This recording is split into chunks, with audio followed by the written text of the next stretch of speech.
Welcome to ACD Combatives, your combatives and control tactics channel. Please like, subscribe, and share.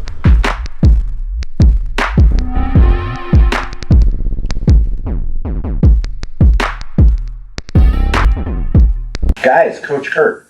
So let me start with saying we do not have a gun problem in America. We have a violent criminal problem in America, and that's the point of view of someone who's been in law enforcement for 25 years.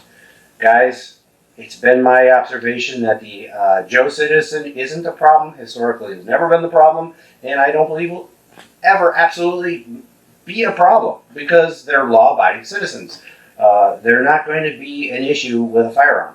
That's not to say that I'm not extremely pro training. Like, you should go get some good training with your firearm and know the laws and regulations in your area.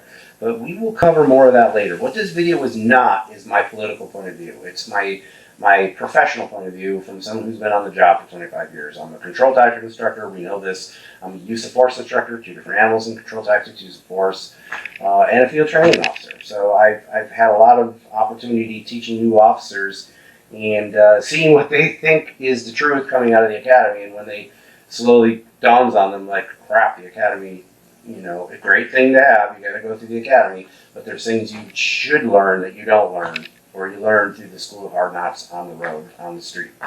So, you're home alone, you're working in the middle of the day, because guys, crime happens in the middle of the day. A lot of burglaries happen in the middle of the day. Now, the burglary is somebody who's trying to steal your shit, but when you're home and they kick in that back door, it can easily turn into a violent robbery, different animal, because now they're like, oh shit, homeowner's alone, homeowner is home, I'm a meth head, and I'm not thinking straight. As opposed to running away, I'm gonna pull my gun, my knife, and my bat, my whatever weapon I'm carrying, and I'm gonna confront the homeowner to get my shit so I can buy my meth. It's a scenario I see 100 times in my career, or I've heard of, or have been talked to about with other officers, what have you. Now, in this scenario, let's assume you're a pregnant woman, or you're a single mom, or you're anybody home alone. It doesn't matter if you're 6'2", 230 pounds. Multiple attackers is still multiple attackers. You are going to want to defend yourself against them with something that is more than an equalizer. A pistol can get the job done, absolutely, with even just adequate training, mediocre training. You can get the job done with a pistol. But with an AR-15, it's much easier to point, much easier to shoot. Guys, I was in the military. I saw some real blockheads make it through. All you have to do is pass the ASVAB score with the lowest score, and you can make the Army. If you can teach lowest common denominator how to use an AR style weapon, because remember they're using M4s and other military rifles. This is, even though it looks a lot like a rifle that you see in the Army, it's an AR-15. It's a sporting rifle. AR stands for armor light. Does not stand for assault rifle. But we won't even get into that stuff because that starts going on the political avenue. You're going to want something with a good flashlight on it, because in case this happens at night. You're going to want something with a decent aim point. You're going to want a good sling. And you're going to want to get something that's adequate. This is a Palmetto State Armory. Huge fan of the Palmetto State Armory. But this isn't a gun review. The money you could have put into like something like a Daniel Defense, I bow to Daniel Defense, amazing weapons, amazing rifles. You could take that extra money and put it into training. And that's what I would recommend. Good quality training. And understand that even though I'm a huge fan of you, Joe Citizen, owning an AR, what are you using it for? Are you going to be using it for home defense when you live in a crappy little apartment in a major city and your rounds can go through the bad guy and go through the wall and kill your neighbor? There's other considerations to take into your thought process on why you have a weapon, where you're using it, how you're using it.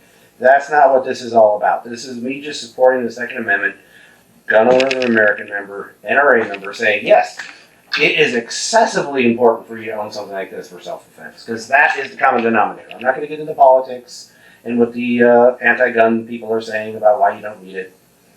You're watching these videos because you're interested in why someone who's on the job for 25 years thinks why it's a valid idea. Because I'm not going to be there for you. The cop in your neighborhood, or the cop in your jurisdiction is not going to be there for you. It takes, generally speaking, 2 to 5 minutes for some city cop to arrive there. If they've kicked in your door, chances are they're already coming up the stairs, They're already doing their thing. If you're lucky, you scream, I've called the police, I've got a gun, they'll run away. Never assume that shit's going to happen. You always assume the worst case scenario. You learn that in the military. 1 is none, 2 is 1. That's why you should own more than one gun. Because when you do use this to defend yourself validly and legally and ethically in your home, they're going to take it for evidence.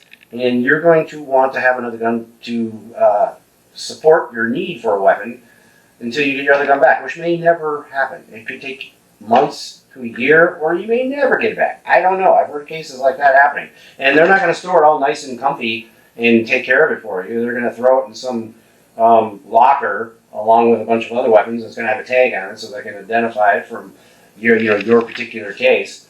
But guys, I would assume that you would get it back at some point, but don't ever assume that. You need a weapon, or you wouldn't be thinking about it in the first place. You know you need a weapon, or you wouldn't be watching this video. Huge advocate of martial arts and self-defense techniques, and being able to fight empty-handed. But that isn't your go-to. God, you shouldn't be. If somebody's breaking into your home or trying to kill you on the street or whatever, you shouldn't be like kung fu grip. You should be like pistol grip. That's what you should be doing. You need to defend yourself with a firearm. The first thing they teach you in any military situation or law enforcement situation, your defensive tool, your weapons are always better than weaponless defense. Anyway, I think I made my point. To reiterate, we do not have a we do not have a gun problem in America. We have a violent criminal problem in America. So I hope everybody stays safe. Like, subscribe, and share, and take care. Let's roll. Hey, let's be careful out.